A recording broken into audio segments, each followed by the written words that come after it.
এর কতগুলো ফেজ আছে, যে ফেজকে আমরা তিনটে ভাগে ভাগ করেছি। দেখবে আমাদের প্রি অ্যাক্টিভ ফেজ দেওয়া আছে, ইন্টারঅ্যাক্টিভ ফেজ দেওয়া আছে, এন্ড পোস্ট অ্যাক্টিভ ফেজ দেওয়া আছে, তাই তো?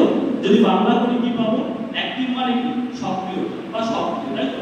তাহলে প্রি মানে আগে বা প্রাক বলতে পারি, তাহলে প্রাক সক্রিয়তা স্তর বলতে পারি। তারপরে হচ্ছে ইন্টারঅ্যাক্টিভ ফেজ, বাংলা বললে আমরা পাবো হচ্ছে সক্রিয়তা স্তর। তারপরে আমরা পাচ্ছি পোস্ট অ্যাক্টিভ ফেজ, তারপরে কি পাবো? তাহলে সক্রিয়তা পরবর্তী স্তর। তার মানে একটা টিচিং লার্নিং প্রসেসের আগে, একটা টিচিং লার্নিং প্রসেসের মধ্যে, একটা টিচিং লার্নিং প্রসেসের পরে, এই তিনটে ফেজ আমাদের টিচিং কে এফেক্ট ফেলে।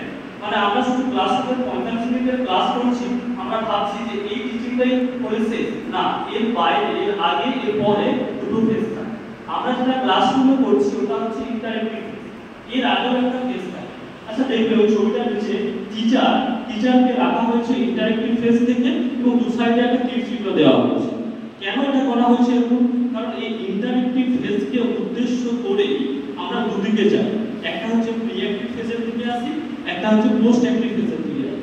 তাহলে উদ্দেশ্য থাকে ওই ইন্টারঅ্যাক্টিভ ফেজ। ইন্টারঅ্যাক্টিভ ফেজ মানে ওই 45 মিনিটের ক্লাস, ওই 45 মিনিটের ক্লাসরুমটাই আমাদের উদ্দেশ্য। তার আগে আমরা কি করি? যেটা ওই ক্লাসরুমে যাওয়ার আগে যেটা করি তাকে আমরা বলছি প্রি অ্যাক্টিভ ফেজ। আবার ওই ক্লাসরুমের পরে কিছু অ্যাক্টিভিটি আছে যেগুলোকে আমরা বলছি পোস্ট অ্যাক্টিভ ফেজ। এটুকু বোঝা গেল। এরপরে কোন ফেজে আমরা কি ধরনের অ্যাক্টিভিটি করি সেগুলো জানলে আরো ক্লিয়ার হবে।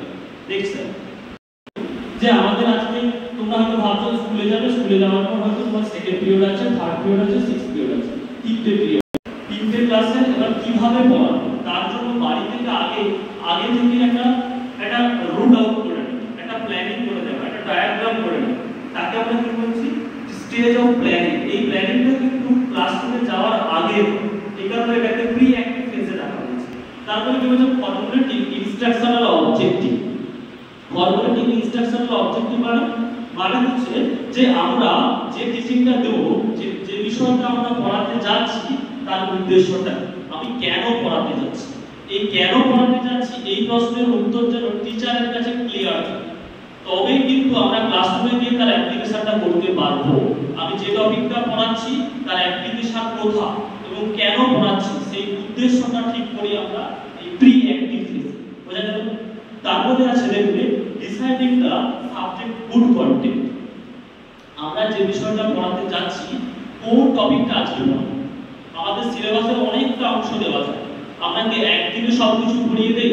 নিশ্চয়ই না। আমরা তাকে কয়েকটা পার্টে ভাগ করব, তাই তো? সেই পার্ট, একটা পার্ট আজকে পড়াবো, পরের পার্ট পরে পড়াবো।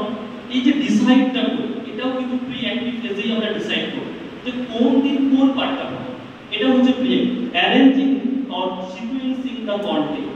ওটার মধ্যেই আছে অ্যারেঞ্জ করো, তাই তো? ওই একটা বড় ইউনিটের মধ্যে হয়তো দেখা গেল 4টে বা 5টে সাব ইউনিট আছে, ওই 5টে সাব ইউনিট আছে কোন দিন কোনটা পড়াবো।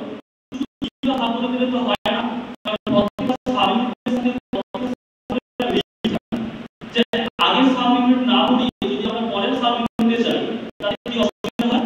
আগের অজানাটা এফেক্ট করে পরে যদি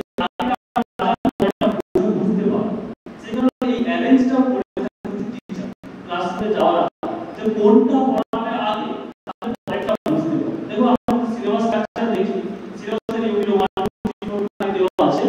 কেন ইউনিট 5টা 1 এ, কেন ইউনিট 1 আছে? কারণ ওই ইউনিট 1টা 1 আছে এই কারণে 1টা 2 কে বুঝতে সাহায্য করে। ইউনিট 1টা 1 আছে এই কারণে ইউনিট 2 কে বুঝতে সাহায্য করে।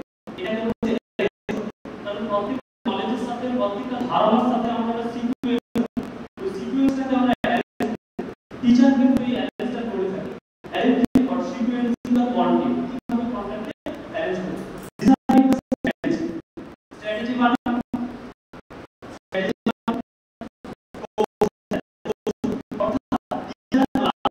যাওয়ার আগে ভাববে যে আমি যে বিষয়টা পড়াবো সেই বিষয়টা কোন